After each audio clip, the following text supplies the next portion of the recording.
High court की जानिब से ज्ञानवापी केस पर बड़ा फैसला, कोर्ट कमिश्नर अजय मिश्रा को हटाया जाएगा। कि कोर्ट कमिश्नर अजय मिश्रा उनके पद से हटाए जा रहे हैं। वजह यह बताई जा रही है कि दौरान सर्वे उन्होंने डिटेल्स यानी जानकारी लीक की थी।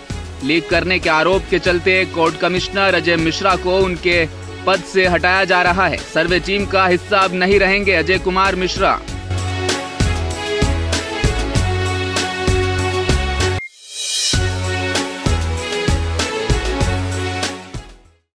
इस वक्त की दूसरी सबसे बड़ी खबर, सुप्रीम कोर्ट ने सुनाया अपना अंतरिम फैसला। शिवलिंग वाले मकाम को तयन किया जाएगा, साथ ही नमाज या किसी भी तरह की मजहबी इबादत में किसी भी व्यवधान पर रोक लगाई जाएगी। वही मामले में सुप्रीम कोर्ट ने जारी एक नोटिस भी किया है। 19 मई को होगी अब मामले पर 16 मई को ट्रायल कोर्ट द्वारा जारी किए आदेश से मुतल्लका किसी भी हिदायत के लिए जिलाधीश वाराणसी के पास सुरक्षित रहेंगे अधिकार। सुप्रीम कोर्ट का भी ये बड़ा फैसला ज्ञानवापी केस पर।